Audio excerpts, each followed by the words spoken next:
Selamat sore rekan-rekan media. Untuk kesempatan hari ini kami dari Polres Lampung Tengah melakukan press release ungkap kasus. Di sini ada 4 kasus menonjol yang akan kami sampaikan, di mana diantaranya ada kasus premanisme yang kita kenakan pasal 368 pemerasan yang sedang ramai menjadi perhatian dari masyarakat Lampung Tengah, yaitu di lintas simpang Terbanggi Besar. Dan kami akan melakukan terus berkelanjutan. Tidak ada tempat untuk mereka, para pelaku kriminal, khususnya premanisme dan kejahatan jalanan, curanmor.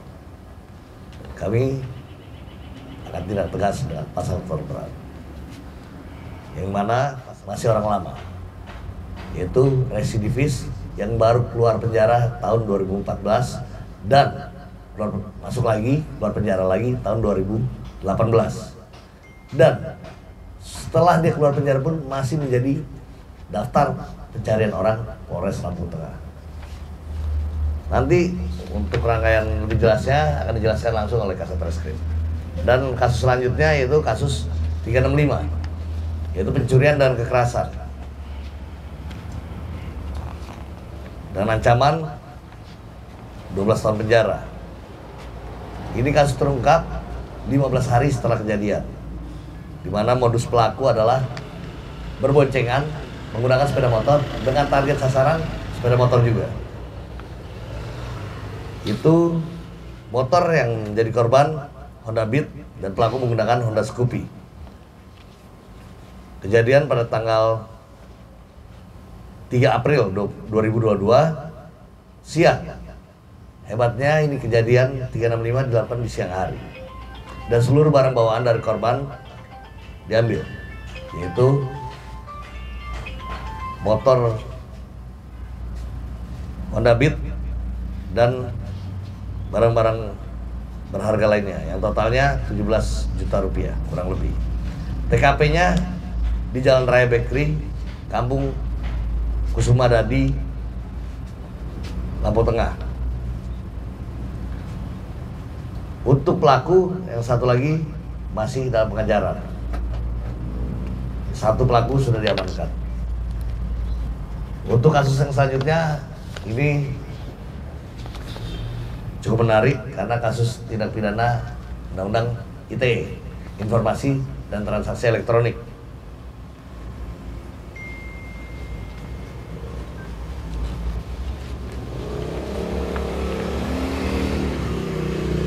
Ini kasus di mana pelaku dan korban kenal di sosial media selama kurang lebih 1 tahun atau 11 bulan tepatnya, dan mengirimkan gambar-gambar yang tidak senonoh. Korban itu wanita, pelaku seorang pria, meminta foto bugil daripada si korban dan memeras korban dengan mengancam akan memviralkan. Dan mereka sudah saling mengenal. Setelah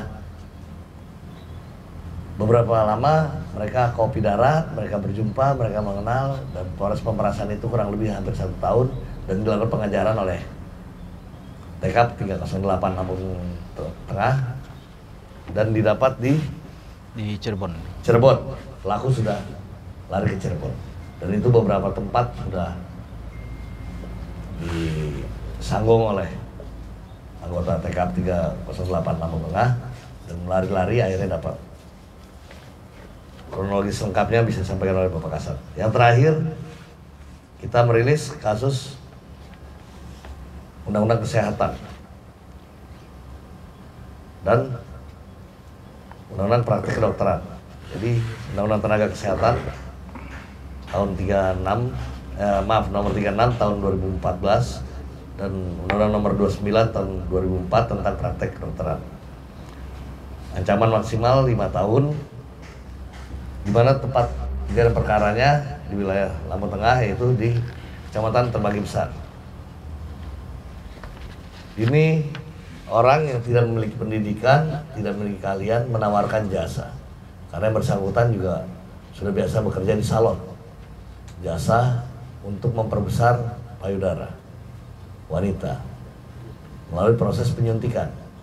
Jadi bukan implan, bukan silikon, tapi disuntikan berupa cairan seperti gel yang kita sedang melakukan pengecekan ke laboratorium yang sifatnya biasa disebut itu seperti filler, dan ternyata infeksi dalam jangka waktu kurang dari sebulan korbannya sakit diurut-urut dan malah membusuk, yang sekarang masih dirawat di ICU, dan pihak keluarga pun saksi-saksi lengkap kejadian Lampung Tengah, dan si pelaku sudah lari ke arah Banten.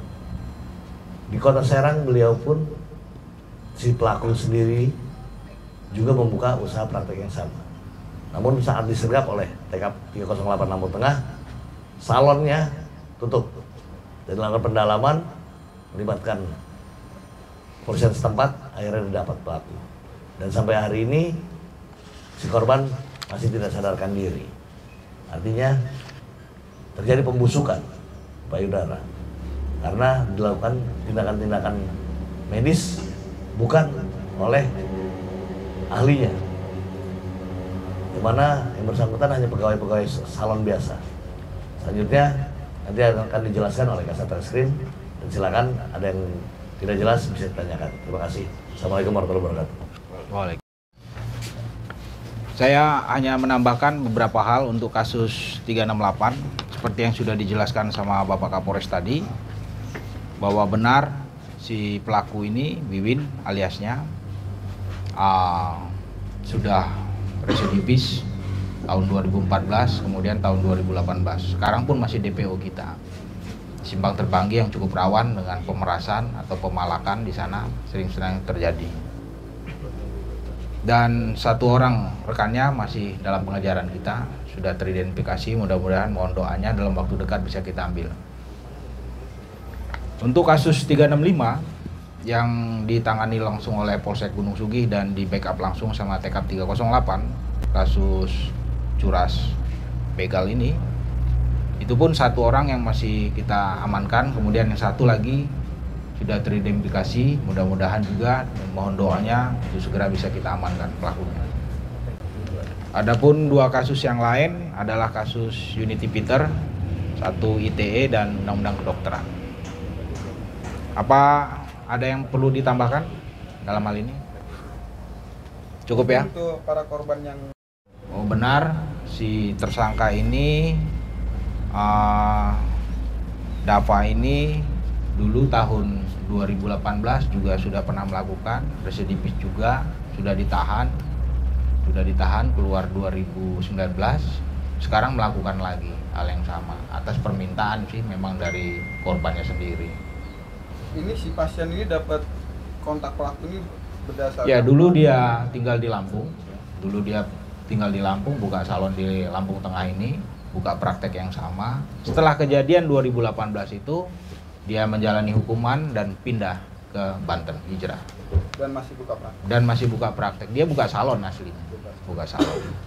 Tapi praktek juga di dunia kedokteran dalam rangka pembesaran payudara. Kalau dari pengakuan pelaku sementara, dia ini belajar dari mana? Dari YouTube atau dari Otodidak.